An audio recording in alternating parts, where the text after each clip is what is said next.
Prego, prendete posto nella sala, ricominciamo i nostri lavori. I 10 minuti sono diventati 20, come temevamo, che non diventino 30 però perché non ce lo possiamo permettere.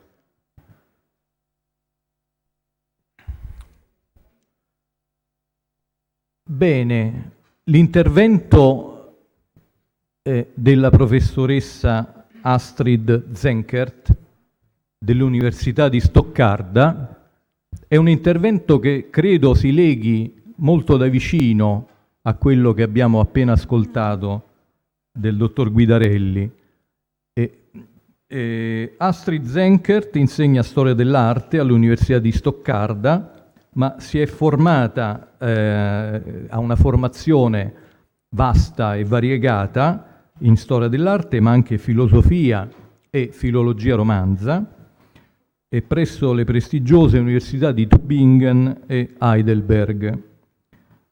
Ha completato la sua tesi di dottorato qui a Venezia, che è un testo di riferimento intorno alla scuola di San Rocco, Tintoretto in der Scuola di San Rocco, Ensemble und Wirkung, e sta lavorando adesso a un lavoro sui giardini di Schweizingen. Si interessa infatti di strutture spaziali e semantiche di complessi e gruppi artistici sia nel campo della pittura, degli affreschi e dei giardini. L'interrelazione di strutture spaziali e narratologiche e le prospettive storiche sull'arte dei giardini, quindi la rappresentazione visiva del potere politico nella prima età moderna e la sua relazione with the eyes of their heart, visio corporalis e visio spiritualis in Tintoretto's Religious Painting, tratta del dilemma dell'artista che deve, quando affronta i soggetti, ma anche la tecnica che utilizza nelle proprie opere, per rendere una visione. Quindi la formazione variegata della professoressa credo che si esprima particolarmente in una relazione come questa. Prego. Grazie per la presentazione e grazie per l'invito. Sono molto felice di essere qui in questo bellissimo convegno. Grazie.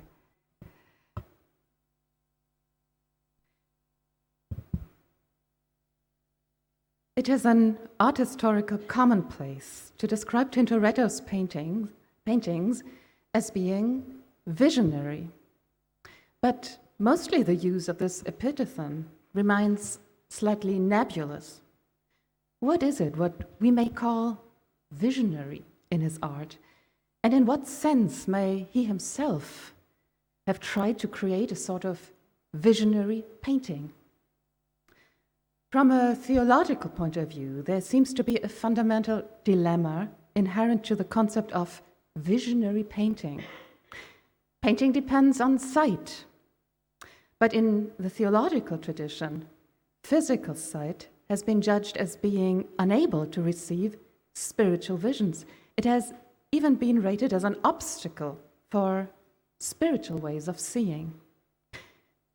The emblematic reference point for this antithetical opposition of corporal sight and spiritual vision is the conversion of St. Paul, here in Michelangelo's fresco.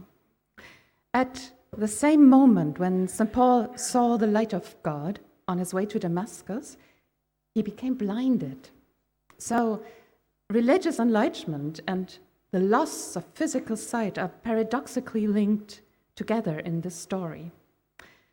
By writing to the Ephesians, wishing that, I quote, the eyes of their hearts may be enlightened, end quote, St. Paul implicitly refers to the Damascus experience. It forms the basis for the doctrinal distinction between the eyes of the flesh and the eyes of the heart, running like a golden thread through the theology of vision. When Tintoretto started his career, some reformers such as Zwingli and Calvin not only refused the use of images for worship, but rejected religious imagery in total. One of their arguments, the idea that images would distract the believers, again reflects the Pauline antithesis of corporal and spiritual sight.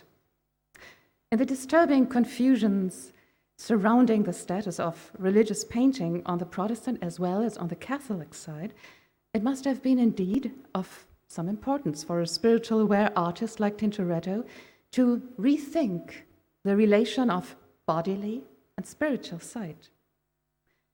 In his famous treatise on art, Paleotti states that painters have to combine two personalities in one. They have to be both artisanal painters, striving for similitude, how he puts it, and Christian painters who should help the spectator to see the invisible. So the concept of vision is the neuralgic point where the aesthetic and the theological claims of painting intersect in a paradoxical way.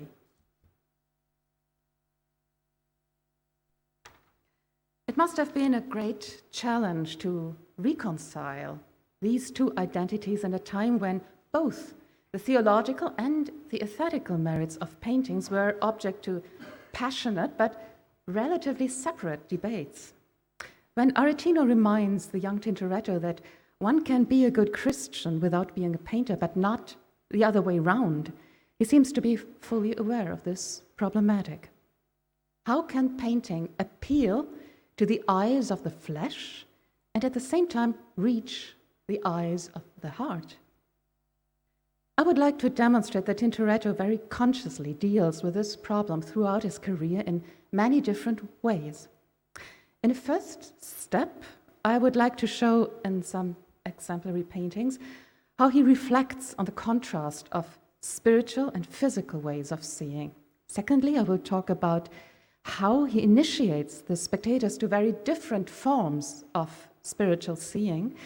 And finally, I would like to at least briefly indicate how and in which contexts Tintoretto fashions his religious paintings into a kind of medial substitute for spiritual visions. Already in his first sensational success, The Miracle of the Slave, it contains a programmatic and very sophisticated reflection on theological aspects of seeing. As it has been shown by Sergio Marinelli, the hand of San Mark is situated exactly on the point where all the diagonal lines of the spatial construction converge.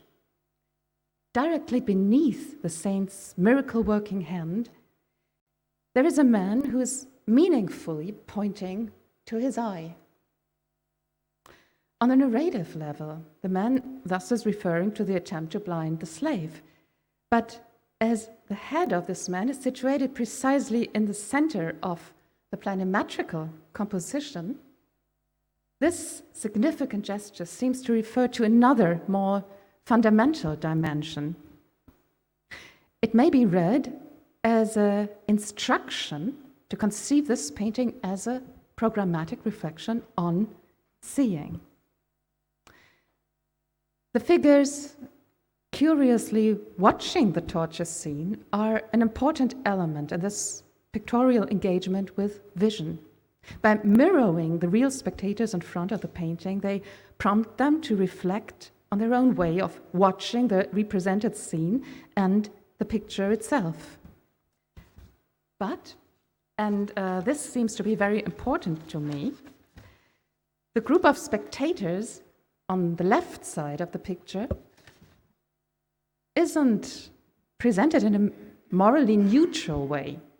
They are characterized as mere onlookers who do not engage emotionally with the torture and the miracle, but rather seem to enjoy it as a sensational spectacle.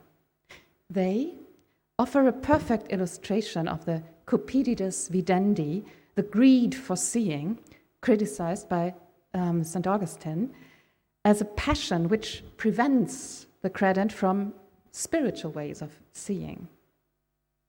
In this sense, Tintoretto opposes the group of onlookers on the left side of the picture to the Provençal master on its right side in didactical intention.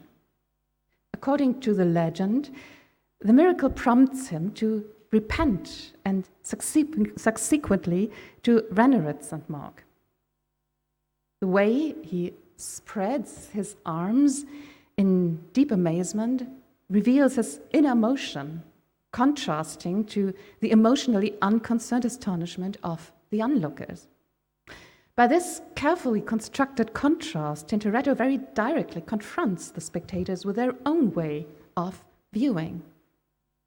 Thus, they might get aware that their way to enjoy the brilliant foreshortening and the exquisite rendering of the incarnate finds a remarkable, even slightly embarrassing parallel in the way the painted spectators enjoy the visual thrill of the interrupted torture.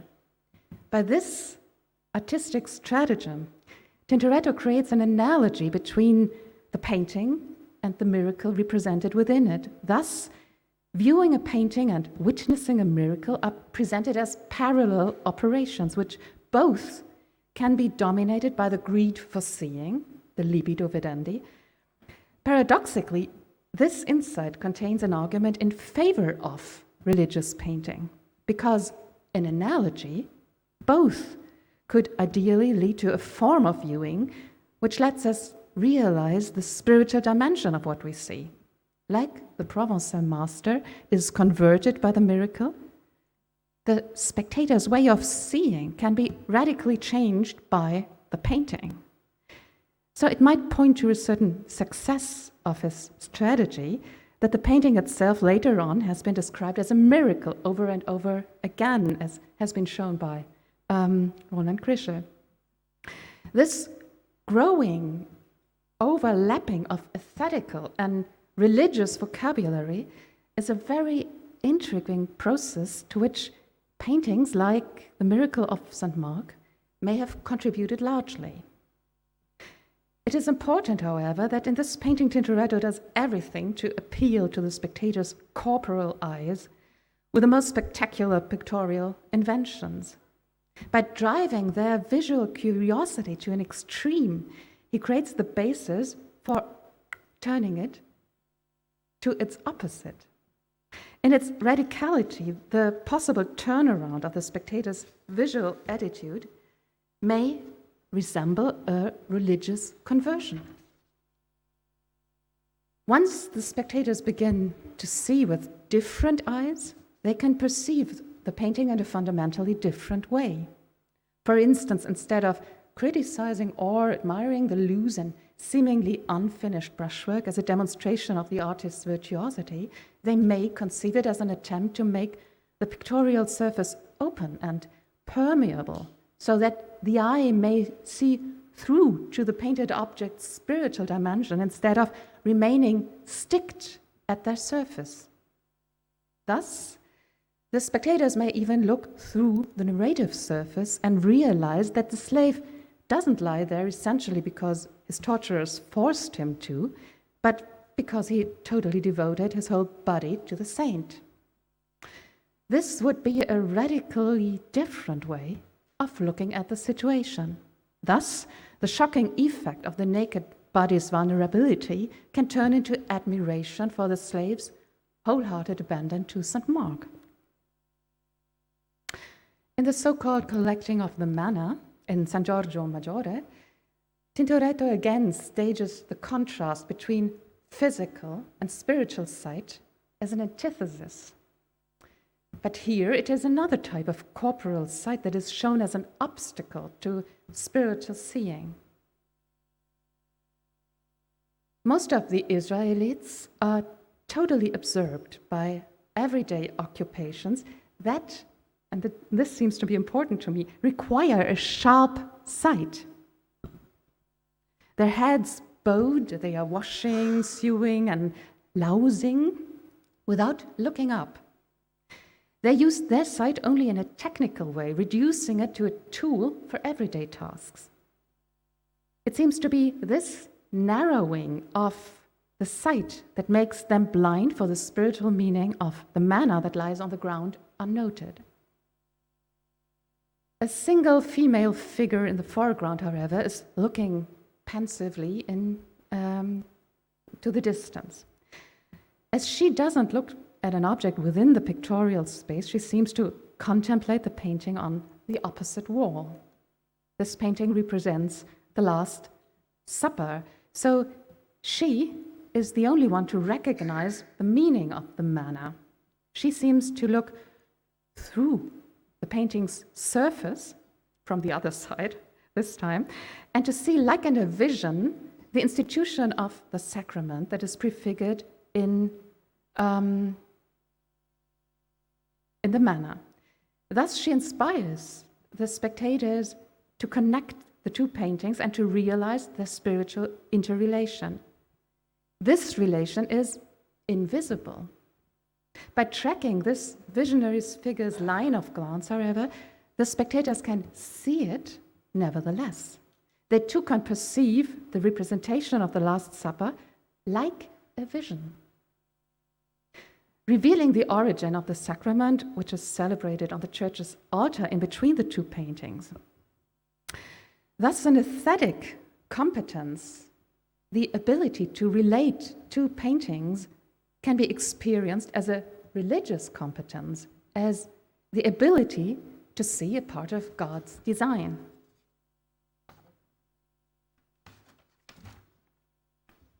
In the Annunciation of the Scuola di San Rocco, Tintoretto similarly stages the contrast between corporal and spiritual sight as an opposition of vita activa and vita contemplativa.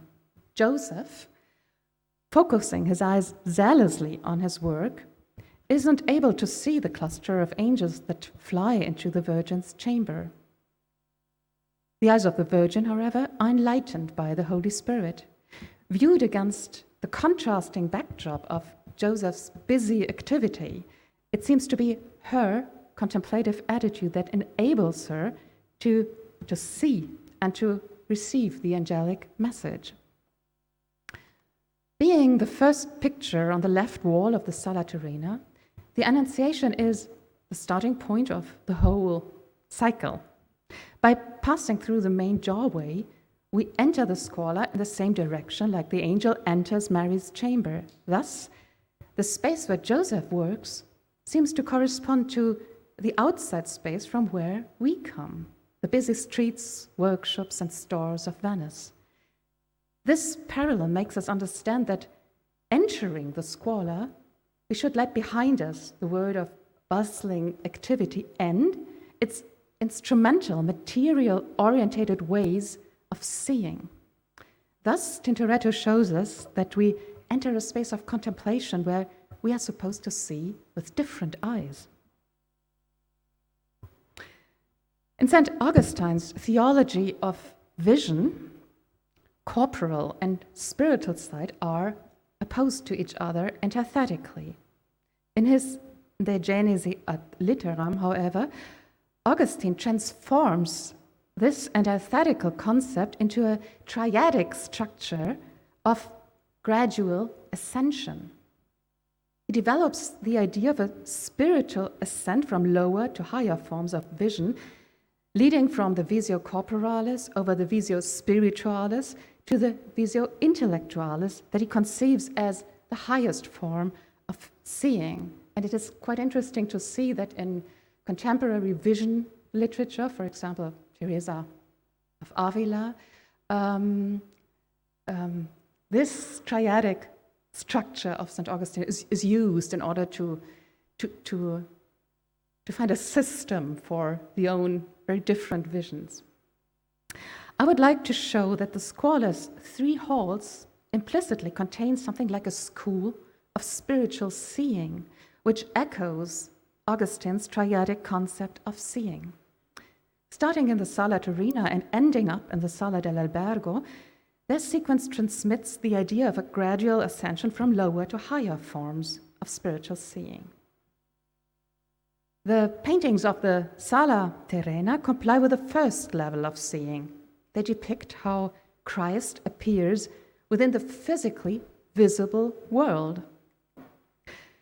The Three King Days, as you all know, is the day of Epiphany, because they officially recognized Christ within this rotten stable, and that means within the world. By representing a form of epiphany that bridges visio corporalis and visio spiritualis, the paintings of the Sala Terrena can function as an initiation, introducing the spectators to spiritual ways of seeing. The wall and ceiling paintings of the Sala Superiore aim at higher forms of seeing. Presenting a typological overall view of the history of salvation, they try to visualize the relation between the Old and the New Testament events in a dynamic synopsis. So here, it's about making the invisible relations viewable. Finally, in the Sala dell'Albergo, the devout viewer is led toward the highest form of seeing, the visio intellectualis, which, according to Augustine, is able to directly perceive the divine love. Here, the direct confrontation with the divine love in Christ on the cross and in the Acts Homo is staged as a kind of earthly prefiguration of that direct encounter with God that, as shown in the ceiling painting, the patron of the brotherhood already enjoys.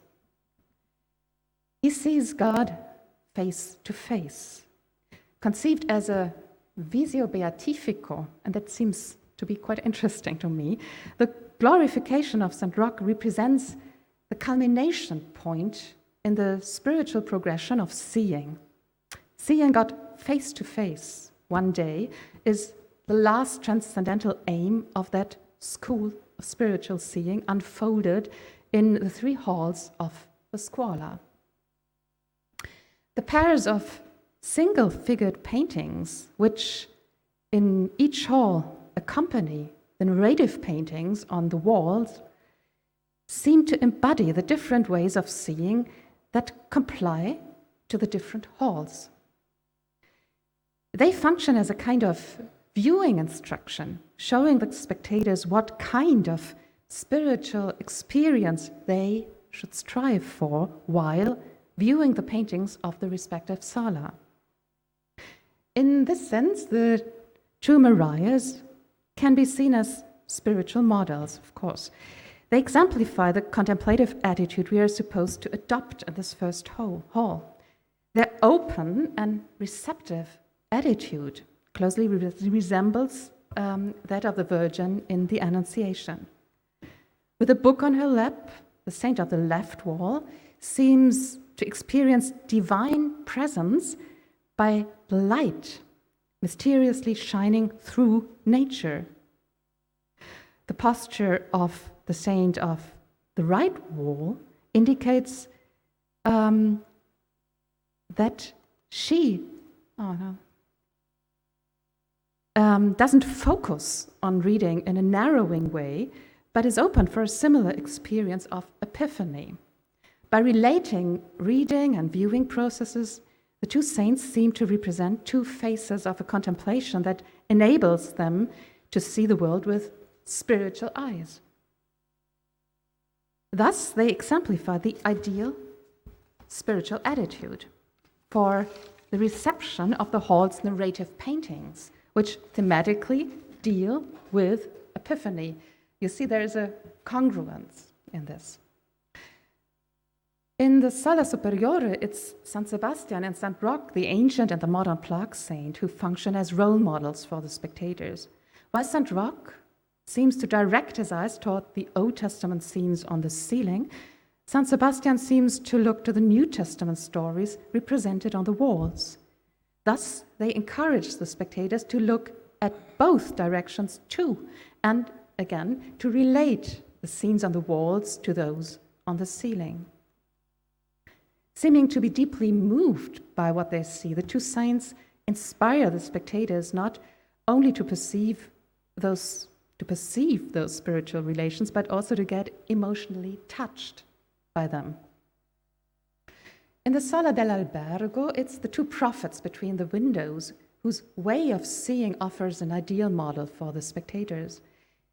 They seem to feel the spiritual quintessence of the passion scenes on the walls without directly looking at them. Their highly spiritualized attitude encourages the spectators to transform the passion scenes into inward images and to perceive their full meaning through a kind of introspection. So the sequence of the three Sale we pass through, in the sequence of the three Sale, we pass through three different grades of spiritual seeing. The way leads from a contemplative attentiveness for the appearance of the divine within the world in the Sala Terrena, over a visionary synopsis of the plan of salvation in the Sala Superiore, and culminates in the face-to-face encounter with Christ and eventually with God the Father himself in the Sala dell'Albergo. Thus, with his paintings, Tintoretto shapes a whole building into a school of spiritual seeing.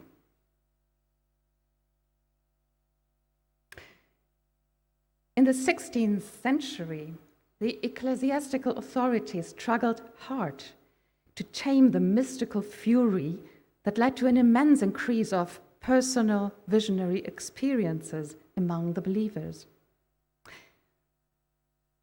As it is easier to control paintings than to control individual visions, paintings can help to canalize this visionary furor.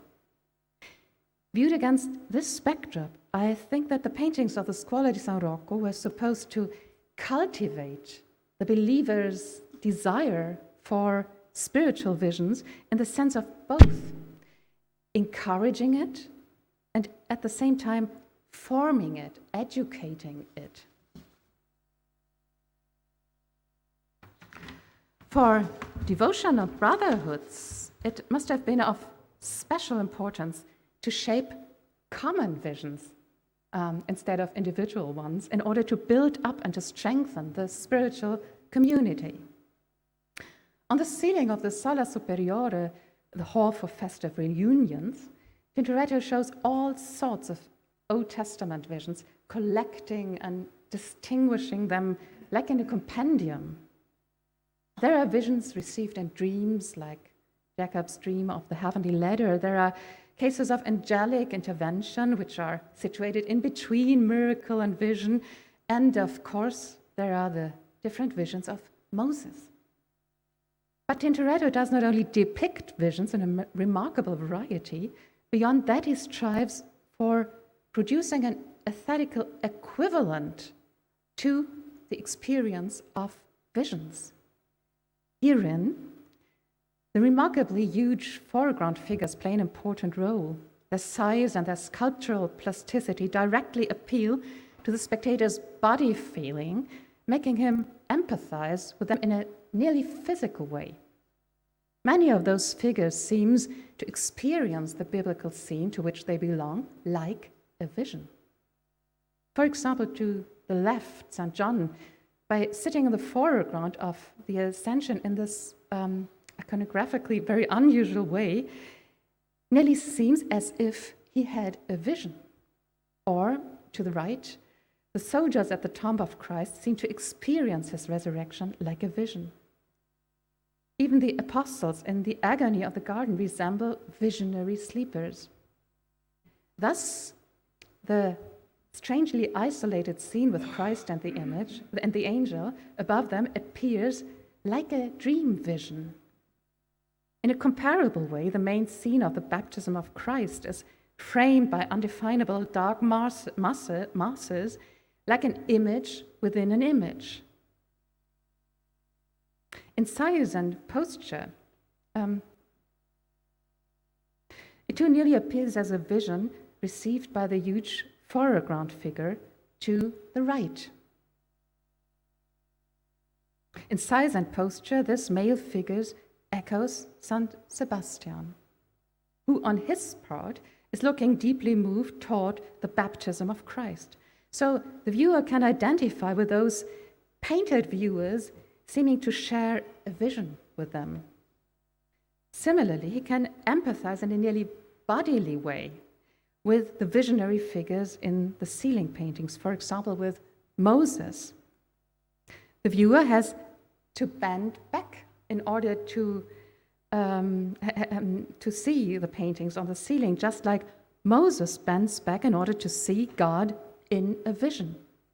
So the unfamiliar postures that the viewer has to adopt correspond to the ecstatic postures of the painted visionaries. Thereby, the viewer does not only see the visionary impact of the scene, but also feels it physically. So he feels like he is experiencing a vision himself. Thus, and the Sala Superiore creates a great continuum where we seem to be able to look through time and space together with prophets, apostles, and saints. These are only some examples from a great variety of pictorial devices Tintoretto uses in order to let the spectators feel as if they were experiencing visions themselves. But it may be enough in order to give at least an impression of how he makes his paintings function as a medial equivalent, one could almost say, as simulations of visions.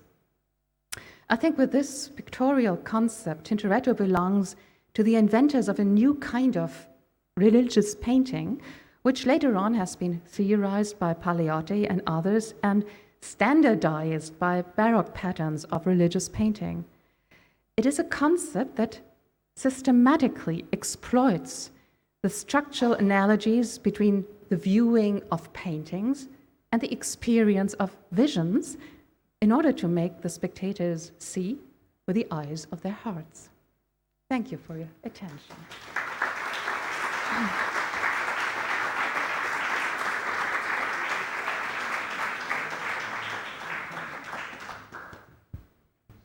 Grazie molte ad Astrid Zenkert per questa bellissima relazione, molto stimolante, non è mai facile poi misurarsi con dei capolavori assoluti, con delle nuove letture e interpretazioni. Io direi però adesso, per non sacrificare l'ultima relazione della mattinata, di rimandare il dibattito, che sicuramente ci sarà, alla fine della seconda relazione.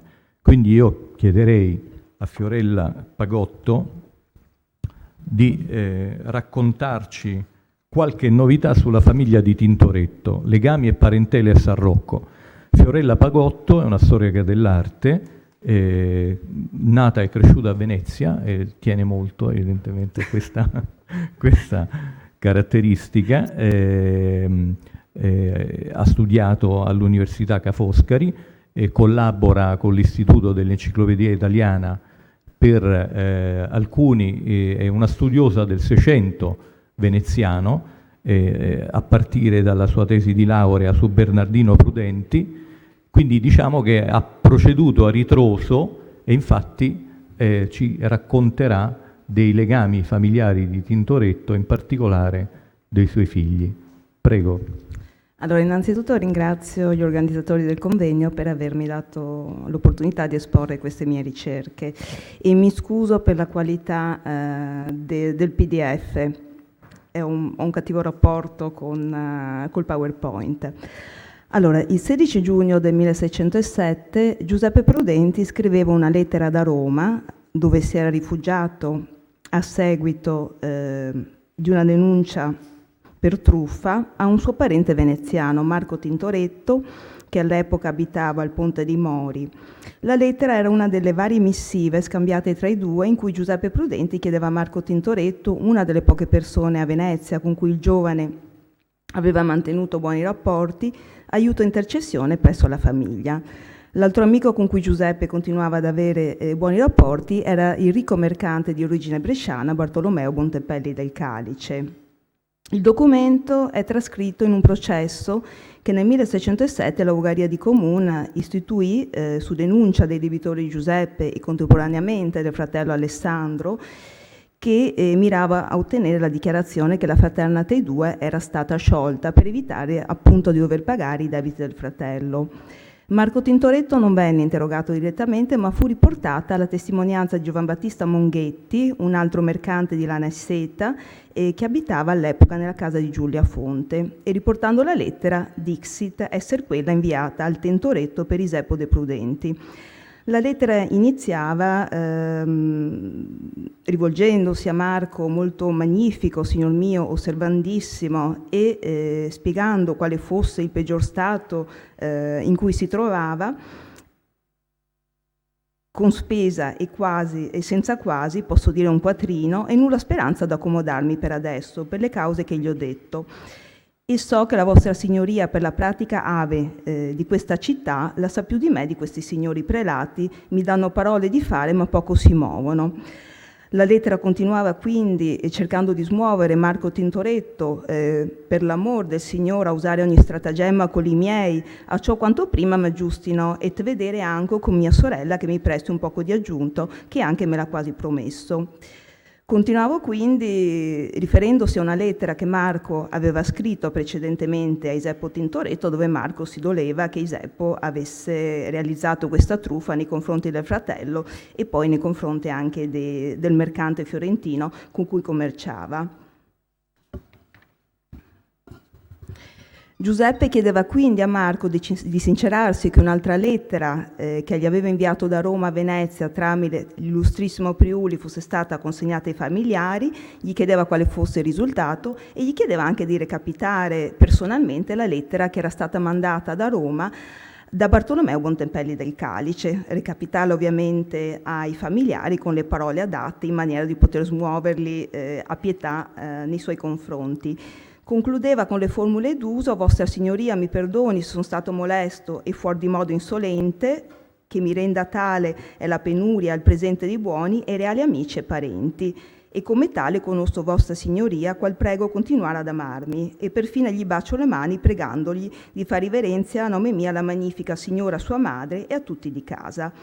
E di Vostra Signoria molto magnifico il vostro affezionatissimo parente e servitore Isepo Prudente, non dimenticandosi in calce di chiedere soldi anche a Marco Tintoretto. E dalla lettera emerge che Marco Tintoretto era pratico delle cose di Rome, vengono sottintesi vari viaggi a Roma, conoscenza con prelati, con cardinali romani. Infatti Giuseppe gli chiedeva proprio una lettera di raccomandazioni per qualche illustro cardinale per essere ospitato in un convento al fine di risparmiare denari per un alloggio. Inoltre la lettera estendeva i saluti alla famiglia di Tintoretto, inclusa la madre Faustina. Che quello tra i due fosse un legame di lunga data, oltre che parentale, è indubbio, visto che Giuseppe, il fratello Alessandro e ancora prima il padre Francesco avevano vissuto a lungo e presumibilmente Giuseppe e Alessandro erano proprio nati e cresciuti a San Marcigliano. Alessandro era un coetaneo di Marco Tintoretto, essendo nato nel 1560. Appare quindi un'immagine di Marco Tintoretto diversa da quella che il testamento di Faustina ci aveva suggerito, dove Marco Tintoretto, l'eredità di Marco Tintoretto veniva condizionata al fratello Domenica per il suo poco governo, dove normalmente il poco governo è inteso come cattiva amministrazione dei beni. Lo stesso Marco nel suo testamento del 1635 ammetteva di avere dei debiti con Fulgenzo Servita, per cui chiedeva alla sorella Ottavia di saldarli. Ma chi era questo? Si trattava del debito per la commessaria di Gerolamo Marcello.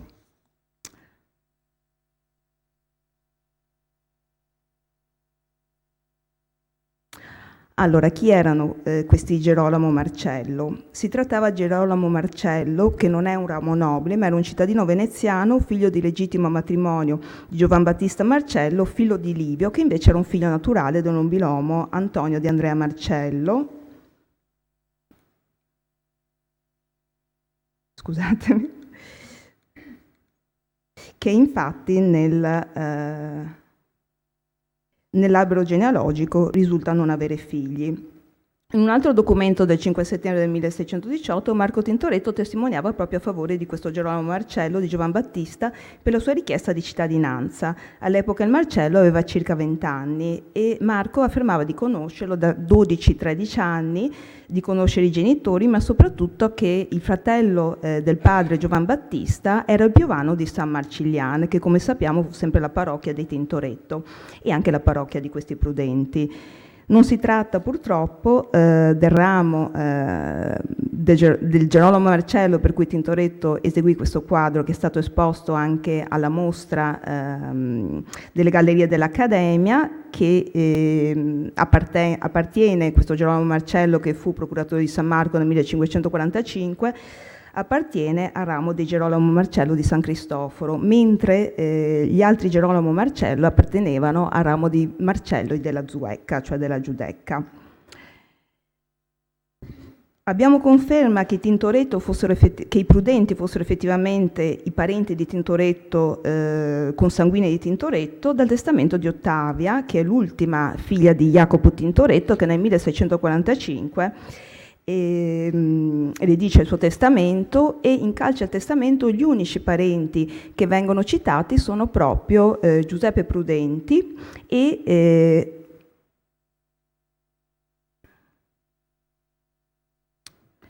Marco Berlendi,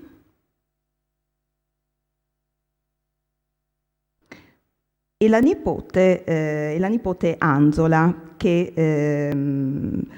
era figlia della sorella di Giuseppe Prudenti. Grazie ai Prudenti sono partita a ritroso per cercare di ricostituire tramite gli alberi genealogici un possibile sostegno che Tintoretto ebbe all'interno della scuola grande di San Rocco, proprio grazie a questi matrimoni incrociati. E le famiglie che ho analizzato sono le famiglie Pizzoni, Fonte, Formento, Rubini, Fiandro, Ottobon, e anche se con gli Ottobon ovviamente ci spostiamo verso il 600 e non siamo più nell'ambito solo di famiglie che sono mercanti, perché Leonardo Ottobon fu un cancelliere grande della Repubblica Veneziana. I primi consanguinei che ho trovato all'interno di San Rocco sono i Pizzoni o Pisoni. Sono ricchi mercanti che troviamo nella scuola di San Rocco a partire dal 1542, quando Antonio de' Pisoni è guardian grande. Poi ci sono i figli, i fratelli Lorenzo Pizzoni, Giovanni Pizzoni, che appaiono varie volte, e Giovanni e Lorenzo Pizzoni sono confratelli nel 58, quindi un anno prima che Tintoretto riceva il pagamento per gli 2 sportelli dell'armadio della chiesa fatta nel 59. Arrivando al 1565, che è l'anno che ci interessa particolarmente perché è l'anno in cui Tintoretto viene ammesso nella confraternita e realizza il soffitto con San Rocco in gloria, troviamo nel marzo del 1565 Michel Missoca nel capitolo assieme a Jacopo Tintoretto, e nel giugno del 1565 invece confratello di rispetto Camillo Rubini, e in zonta Jacopo Tintoretto e Giulio Fonte. Giulio Fonte era il padre della futura moglie di Alessandro Prudenti, quindi il fratello di Giuseppe Prudenti. Alessandro Prudenti a sua volta sarà nel 1597 e nel 1600 il guardian grande della confraternita di San Rocco, mentre Michel Missoca è una persona particolarmente importante perché è il fratello della moglie di Francesco Sansovino, il figlio di Jacopo Sansovino, Benedetta Missoca.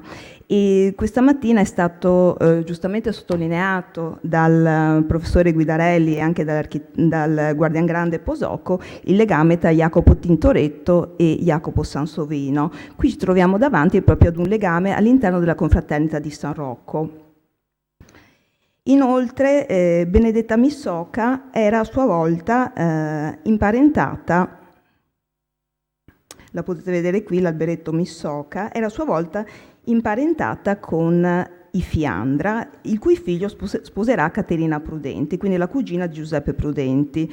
Mi spiace perché sono veramente dei legami incrociati, però sono legami che si ripetono continuamente per quasi una cinquantina d'anni, per cui non sono legami casuali. Nel 1565, sempre in questo anno importante, è decano assieme a Jacopo Tintoretto anche Angelo Battisti, e Angelo Battisti era il conquilino di Tintoretto e il figlio di quel Zuan Battista che nel 1593 affittò il Iagò a Tintoretto proprio per ampliare la sua casa, ma soprattutto Angelo Battisti era il suocero di Alessandro Prudenti, essendo il cugino di Alessandro Prudenti, fratello di Giuseppe, avendo Alessandro sposato la figlia del cugino Lucia Fonte. È evidente che anche la scelta di un matrimonio per il figlio di Francesco all'interno della Francesco Sansovino all'interno della confraternita di San Rocco suggerisce dei rapporti di conoscenza stretti da parte di Jacopo Sansovino e i confratelli, ma dobbiamo uscire anche dalla confraternita di San Rocco perché in realtà i Missoca sono legati anche ai Moranzon. Vedete qui Benedetta Missoca è la moglie di Francesco Sansovino, Laura Missoca è moglie in terza nozze di Bartolomeo Fiandra, che è imparentato con i Prudenti, e Camilla Moranzone è la terza sorella che è sempre imparentata con i Missoca, cioè Camilla Missoca si sposa con Andrea Moranzone, che troviamo all'interno della Scuola Grande della Misericordia, dove peraltro nella Scuola Grande della Misericordia appaiono sporadicamente anche i Pizzoni. I Pizzoni erano gli zii di Caterina Prudenti, quindi era la madre, la nonna di Giuseppe Prudenti, che abbiamo trovato all'inizio della relazione. E i Pizzoni appaiono a vario titolo tra il 52 e il 72 nella Scuola Grande della Misericordia. Ne consegue che nel 1565 Tintoretto poteva contare su appoggi di queste famiglie ben oltre quelle che erano state studiate finora nel saggio di Maria Elena Massimi del 1995. Tanto più che questi legami non erano solamente legami d'amicizia, ma sono proprio legami parentali. Le presenze invece dei Prudenti all'interno della scuola di San Rocco sono spostate abbastanza avanti nel tempo, vanno dal 1571 al 1580, forse anche perché i Prudenti, Niccolò e Daniele Prudenti, erano mercanti di stoffa e passarono praticamente tutta la loro vita a commerciare in Siria, quindi immagino che di tempo ne avessero ben poco a Venezia, però Niccolò aveva stretto un rapporto con aveva stretto un contratto con i confratelli di San Rocco proprio perché la sua tomba venisse fatta all'interno della chiesa di San Rocco, anche se poi Daniele, suo fratello, deciderà di porre la tomba a San Salvadore, e Francesco Prudenti, l'altro fratello che vedete all'estrema sinistra, dichiara nel suo testamento di aver pagato per molti anni le luminarie, ma però di non apparire tra i confratelli di San Rocco. Spostandoci più avanti nel tempo, nel 71 abbiamo decano di Mezzano Giovanni Fiandra e Angelo Battisti, e appaiono sempre nel 71 Vincenzo De Prudenti, che è l'unico Prudente che non mi appare nell'alberetto perché morì presto, per cui non sono riuscita morì nel 73 a 30 anni, non sono riuscita a inserirlo nell'albero di famiglia, però deve trattarsi sicuramente di questo ramo, perché l'altro ramo dei Prudenti invece è un ramo non cittadino, questo è il ramo cittadinesco dei Prudenti. Nel 71 c'è di nuovo Angelo De Battisti, quindi il coinquilino di Tintoretto, e Zuanne Fiandra, che è lo zio del marito di Caterina Prudenti. Nel 77, che è l'altro anno clou, perché è quello in cui viene iniziata la realizzazione del soffitto da parte di Tintoretto, abbiamo di nuovo in Zonta Michel Missocca, quindi abbiamo di nuovo il fratello di Benedetta Missocca, la moglie di Francesco Sansovino. Si trova inoltre Dona Rubini e Zuane Fiandra, che è strettamente imparentato con i Prudenti. I Rubini si imparenteranno con i Fiandra, e qui mi scuso perché ho riportato l'alberetto del Tassini. I Rubini si imparenteranno con i Fiandra tramite il matrimonio con Giovanni Fiandra con Paolina Rubini. Giovanni Fiandra è una figura di mercante particolarmente interessante, ricchissimo, era anche un collezionista d'arte, si sposò 3 volte e ogni moglie portò una dote più ricca dell'altra. Dopo il 77 ritroviamo varie volte Zuanne Fiandra, ma anche è presente Bartolomeo Bontempelli del Calice, che avevamo trovato all'inizio, questo mercante bresciano che partendo da una posizione di gazzonato diventa veramente una persona ricchissima. Ritroviamo di nuovo i Rubini e Zuanne Formento.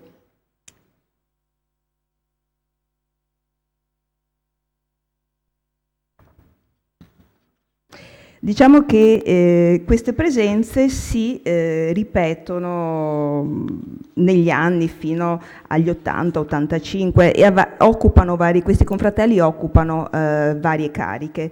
L'altra scuola in cui le stesse famiglie si ripresentano con matrimoni incrociati è quella di Mercanti, dove la decorazione era dovuta in gran parte anche a Jacopo e Domenico Tintoretto e Antonio Vasilacchi. Infatti abbiamo proprio i documenti delle commissioni date a Jacopo, Domenico e Antonio Vasilacchi. Ai matrimoni incrociati, subordinati alla creazione di ditte commerciali, si dovevano poi aggiungere rapporti di vicinanza e commercio. Questi mercanti rappresentavano una sorta di piccola comunità che gravitava proprio attorno alla zona di San Marciliane e alla Madonna dell'Orto, dove si trovava la sede della confraternita dei mercanti di San Cristoforo, e dove all'interno del quale si trovava anche Niccolò Prudenti, quindi il padre,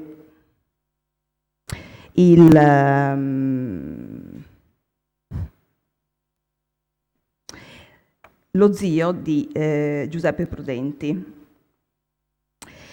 Concludo dicendo che affermando che tutto ciò dimostra che indubbiamente Tintoretto nel corso della sua attività all'interno della scuola di San Rocco poteva contare di grossi appoggi molto ramificati, che non erano solo di amicizia ma che erano anche legami familiari. Grazie.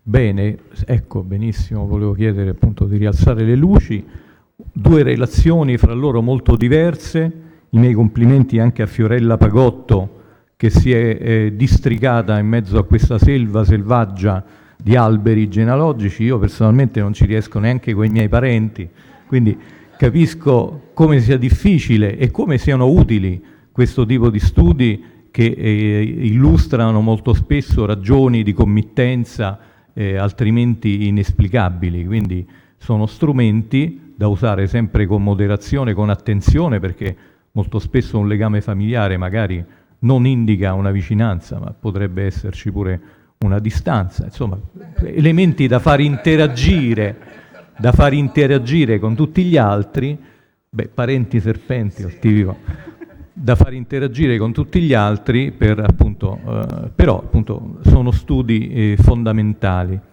Direi che abbiamo un pochino di spazio per qualche domanda, anche ovviamente per la relazione della professoressa Zenkert. Prego. Grazie a tutte e due. Ho una osservazione, direi, per la dottoressa Zenkert. È significativo, secondo lei, che c'è un'altra persona nel miracolo dello schiavo, c'è il bambino in braccio delle mamme, è l'unica che guarda il santo. E l'altra cosa è la domanda: ci sono gli occhiali nei quadri di Tintoretto?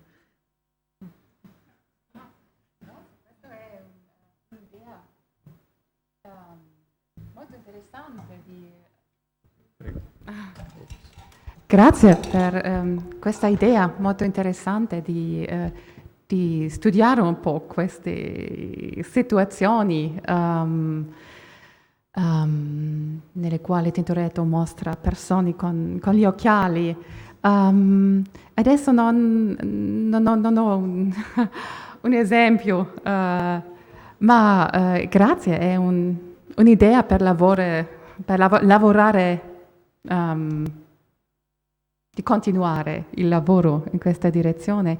E con il bambino nel miracolo, io non veramente, non sono convinta che il bambino veramente vede il santo. Forse, e naturalmente si può interpretare ciò come è stato fatto come un segno che il bambino può vedere senza essere iniziato agli modi spirituali di vedere. Ma non sono veramente sicura della direzione del suo sguardo, ma forse può essere.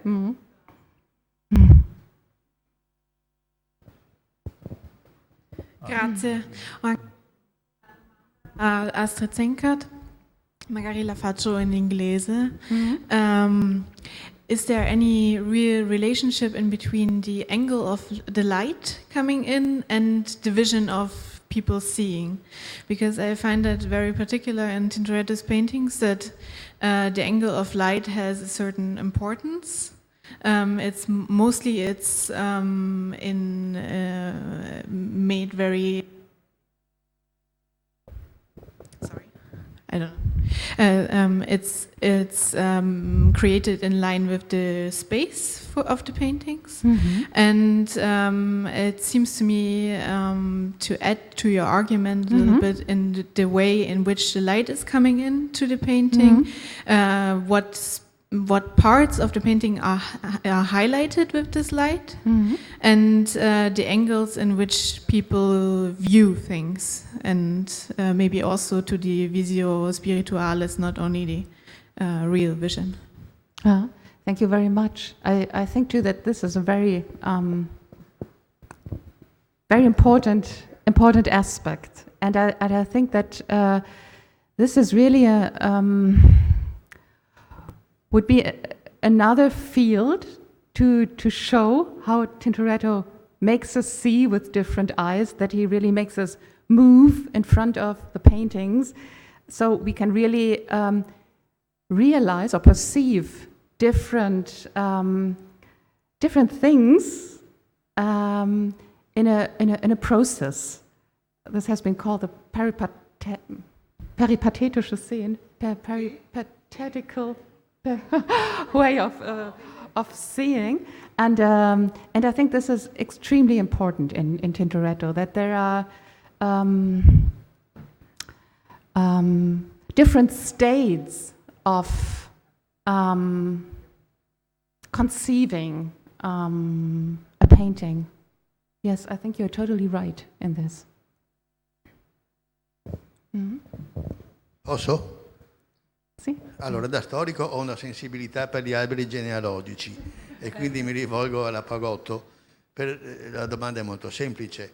In mezzo a questa selva, a questa ragnatela, un tessuto fittissimo di intersecazioni domestiche, parentali, secondo te qualcuno di questi ha influito in modo particolare sulla committenza che la scuola di San Rocco dà a Tintoretto, oppure è stata una sinergia? Grazie. Allora, questa è una domanda un po' difficile e secondo me no, secondo me è stata una sinergia e comunque non avendo documenti in mano non lo possiamo sapere.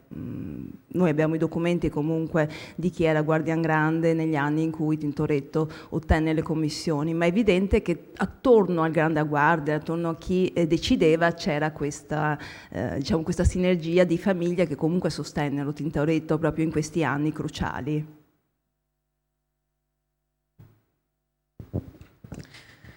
Sì, la mia domanda è per Astrid, che ringrazio per la sua...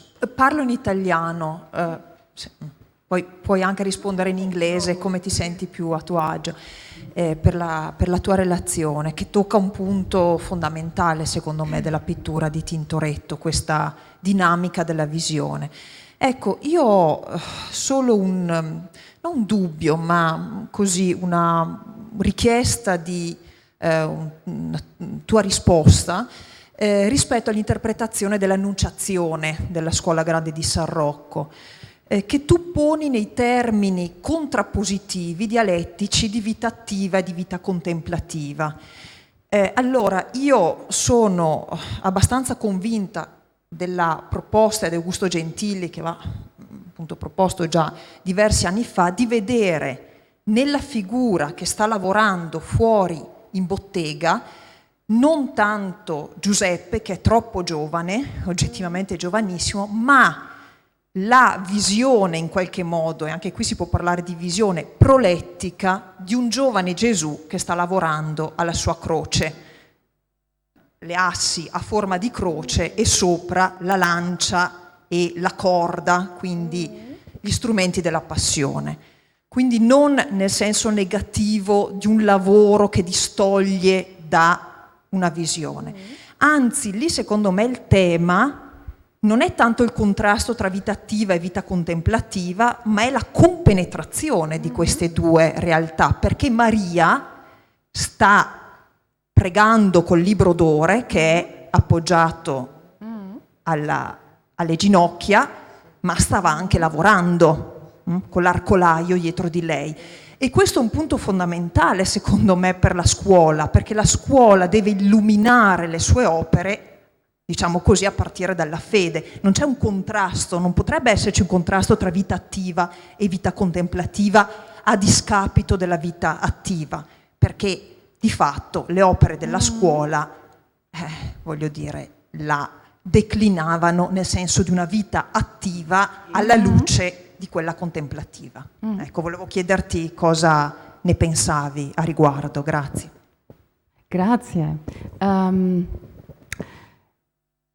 Non volevo veramente dire che nella scuola questo contrasto siano così importante, volevo piuttosto dire che c'è una via di venire da una forma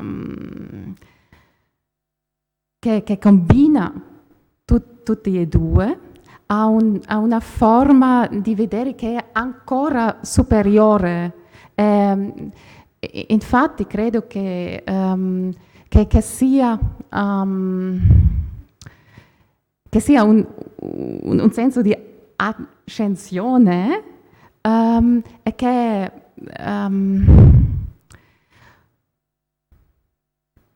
questa confrontazione è stata salvata in questa via.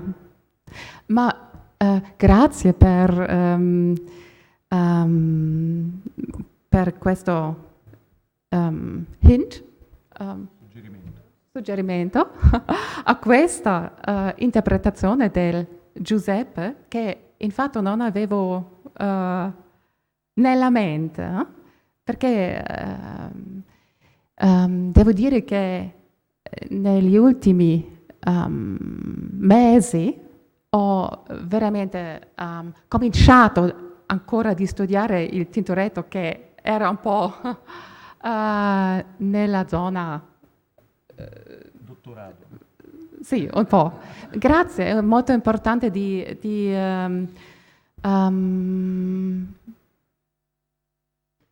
ripensare questa situazione. Ti ringrazio. Mm.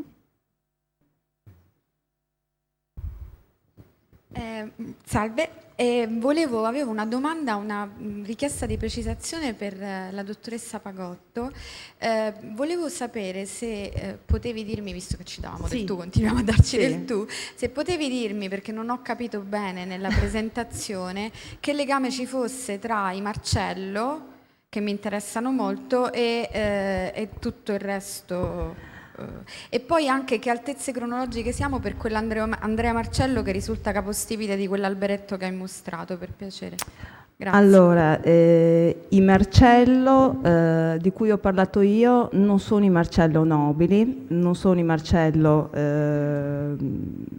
per cui è stato realizzato il quadro, ma è una famiglia cittadinesca che chiede, il cui Gerolamo Marcello chiede la cittadinanza nel 1618, per cui il legame diretto io non l'ho trovato con i Marcello che fanno realizzare il quadro di Gerolamo Marcello nel 1545, che invece è ramo di San Cristoforo. Scusami, devo essere espressa male. Sì. Io volevo proprio sapere questi Marcello qui, quelli che hai citato tu, quelli della Giudecca, quindi la famiglia cittadinesca. Quindi è questa questione della cittadinanza che lega... Sì, che lega i Gerolamo Marcello a Marco Tintoretto, perché Marco Tintoretto testimonia. Ok, benissimo. Purtroppo io non ho i documenti, se vuoi ci possiamo sentire, perché a casa ho tutti i documenti di nascita. E invece l'Andrea Marcello che compare in capo all'albero, che anni siamo più o meno? Dovrei recuperare l'albero. Scusami.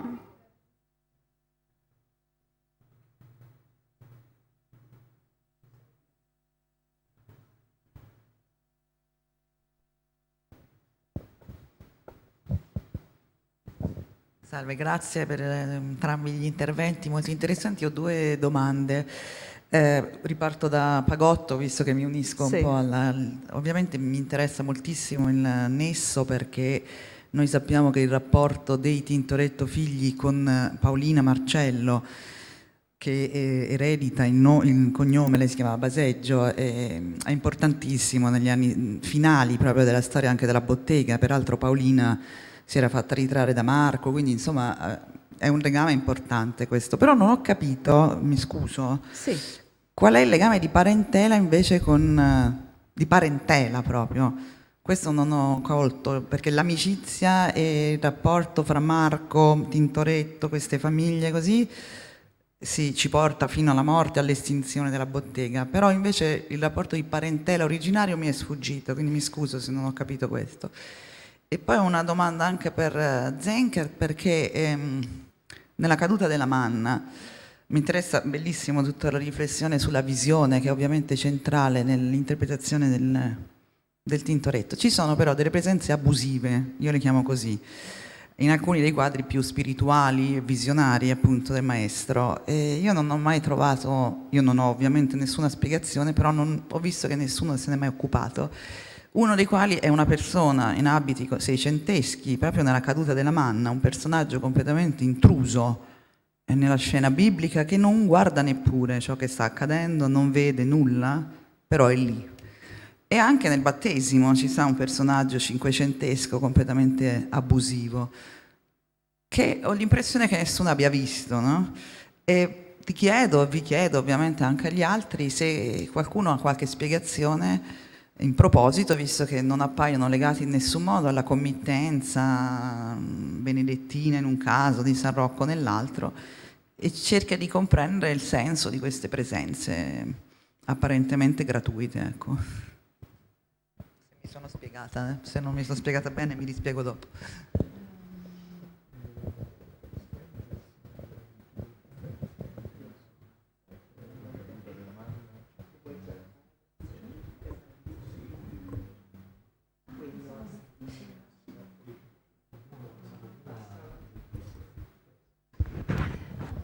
Posso intanto rispondere per la parte che mi riguarda. Allora, il legame tra Gerolamo Marcello e Marco Tintoretto è un legame di amicizia e di conoscenza.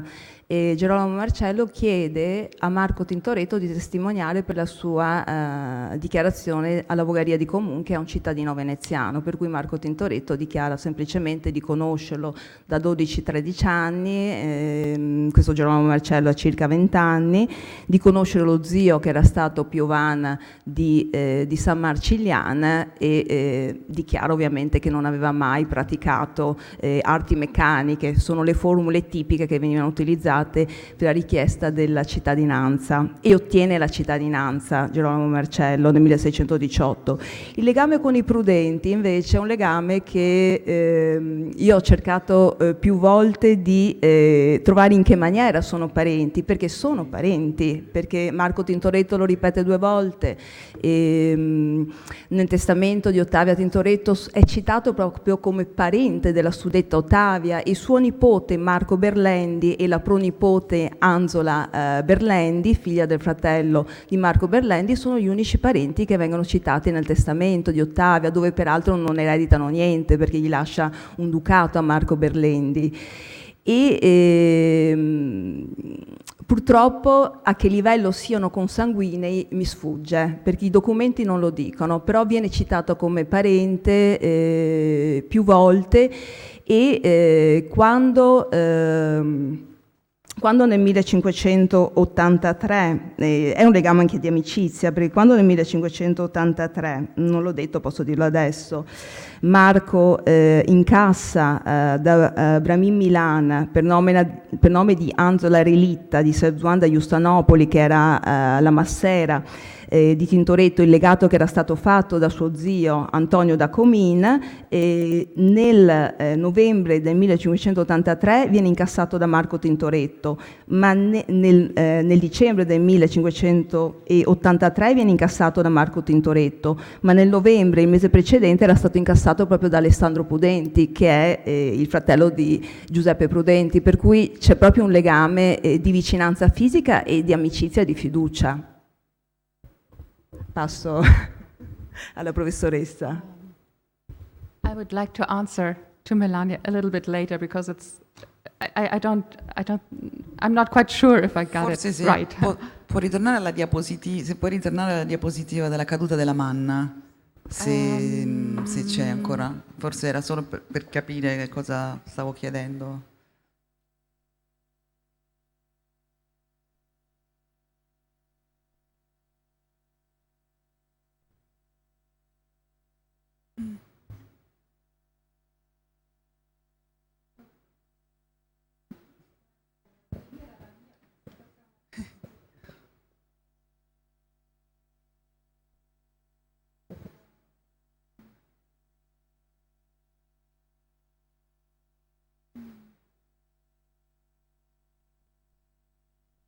Eccola.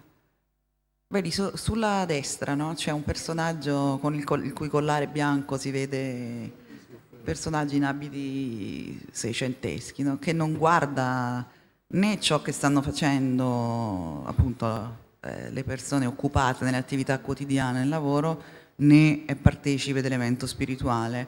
Sta guardando per la posizione, diciamo, del quadro in chiesa. Dove sta guardando? Verso l'abside? Cosa c'è là dietro? Non so, perché mi incuriosisce. Io lo vedo, mi colpisce come una presenza intrusiva, chiaramente, però Tintoretto l'ha messo lì. E che cosa, vi chiedo cosa può significare, perché chi è? Non è un frate, non c'entra nulla, no? Con i benedettini che hanno commissionato l'opera, però non è partecipe della scena, ecco. Ti chiedo se l'avevi mai notato, se ti sei chiesta cosa vede, cosa ci sta a fare. Lui guardi...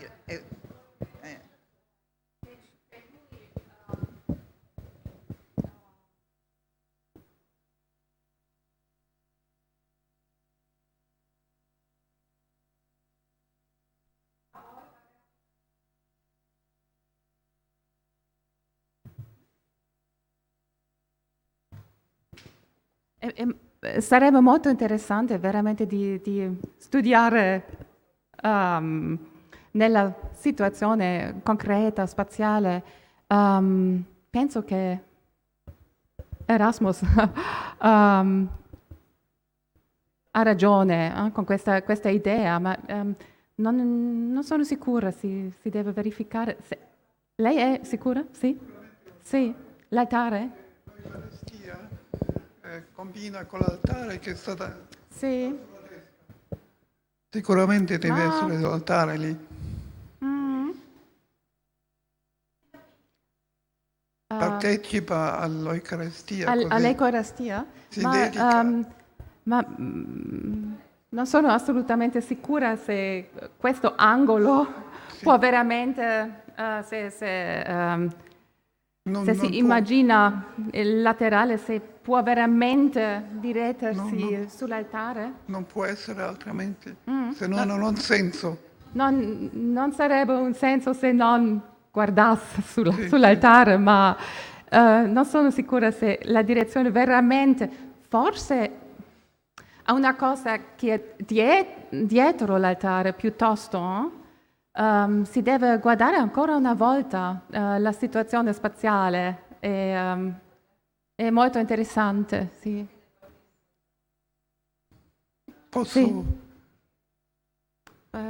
Posso aggiungere una osservazione? È molto giusto che parla del viso del bambino che si ripete nella cena di San Marcola, dove l'unico persona che guarda veramente Giuda è il bambino.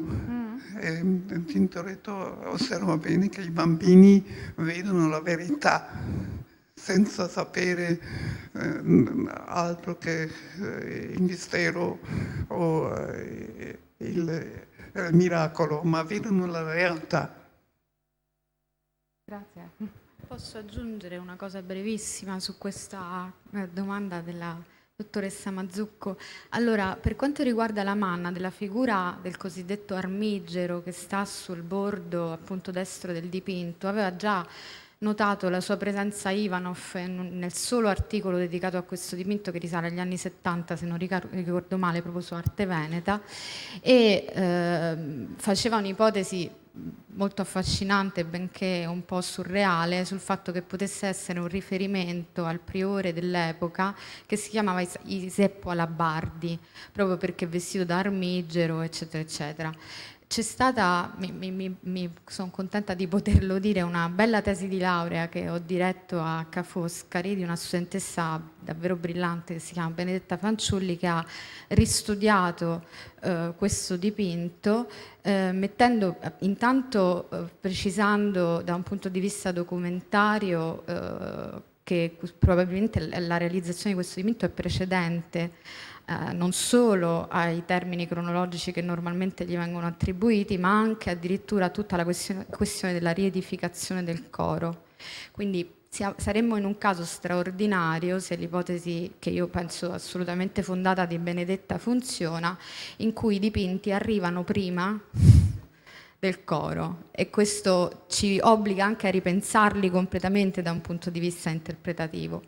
E poi l'altra ipotesi suggestiva di questo lavoro è che tutte le donne affaccendate nel lavaggio, cucitura dei panni, eccetera, eccetera, così come le varie mansioni, possano essere collegate al rifacimento degli arredi liturgici, che proprio in quel momento, per cui esistono moltissimi pagamenti nel fondo di San Giorgio, che proprio in quel momento si rifacevano anche in virtù del fatto che si stava ripensando tutto l'edificio. Infine, per la questione dello sguardo, la Fanciulli dice una cosa anche su questo, perché lei identifica da un punto di vista biblico, quindi un livello di narrazione biblica, il personaggio, il famoso armigero, come possibilmente Giosuè, che conduce fuori, che è il futuro in qualche modo del popolo ebraico dopo quella che non è una caduta della manna e dobbiamo smetterla di chiamarla caduta della manna, neanche raccolta, perché la manna sta lì in terra e soltanto una figura sulle 15-20 che ci sono se ne cura. E quindi però abbiamo questo problema. Sicuramente Giuseppe Alabardi non può essere, perché se si sposta il termine cronologico addirittura è un altro priore che ha sovrinteso a questa commissione. Resta da capire invece, perché quello è il solo ritratto del dipinto, chi caspita sia questo signore.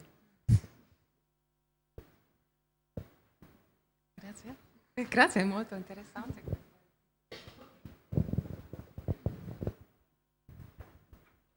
Bene.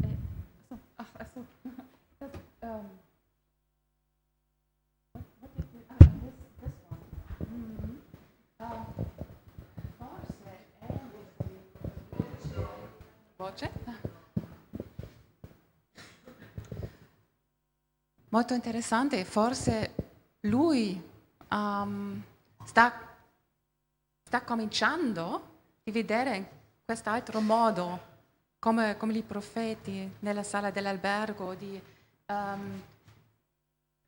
avere un'immagine mentale di cosa è successo. Forse si può, perché è veramente una cosa che si trova molte volte, questi personaggi che sono evidentemente del nostro tempo e che non guardano. Forse vedono la scena interiormente.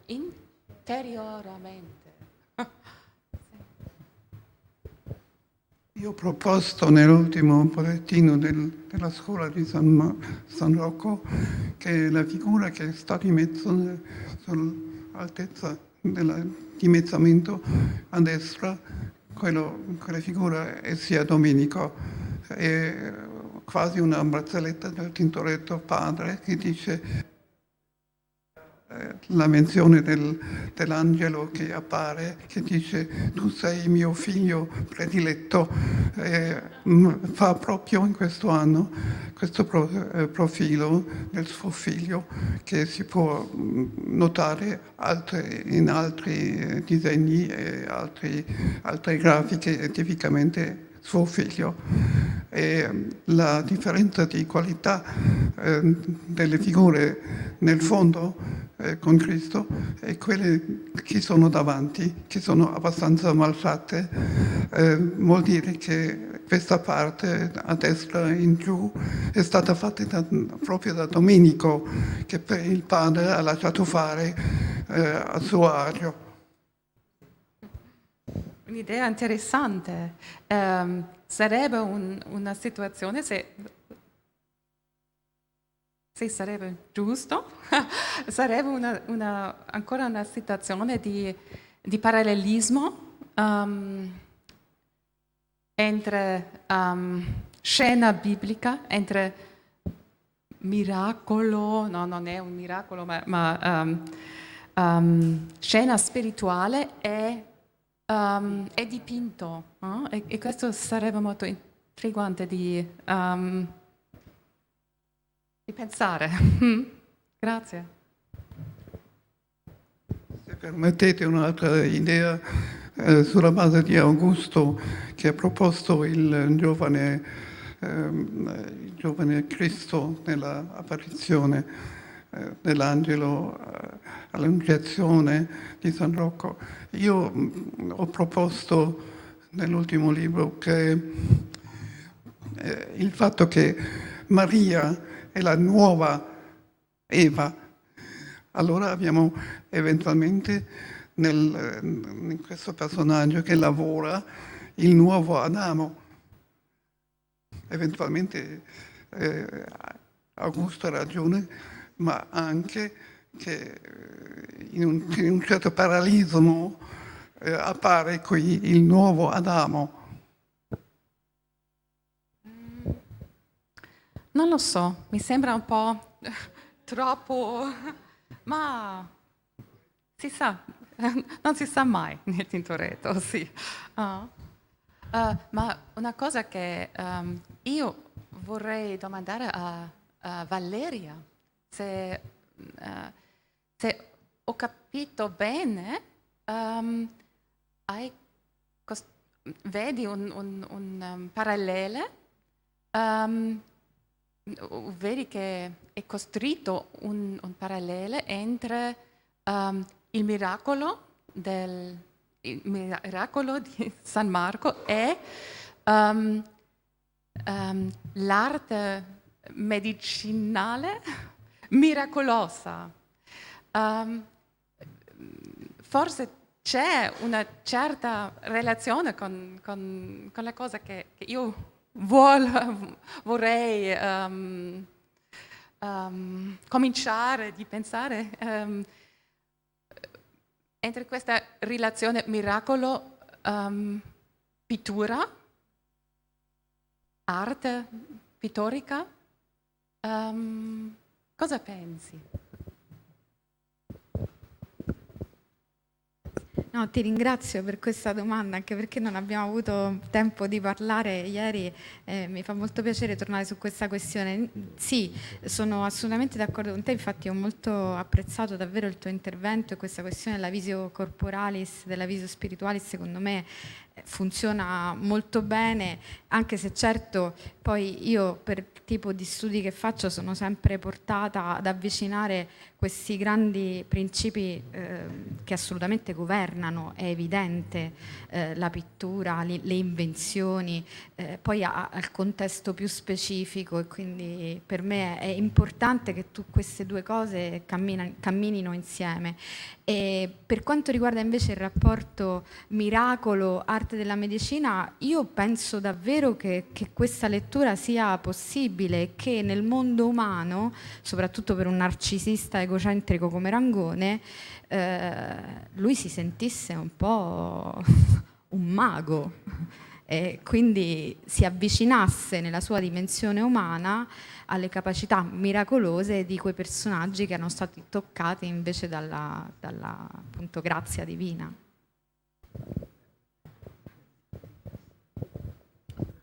Bene, sono sicuro che potremmo andare avanti per molte ore, però con questa bella commistione fra visione spirituale e corporale, fra allegorie e personaggi reali, ci congediamo e io ho l'obbligo di ricordare ai relatori che potranno accomodarsi nella sala del biliardo.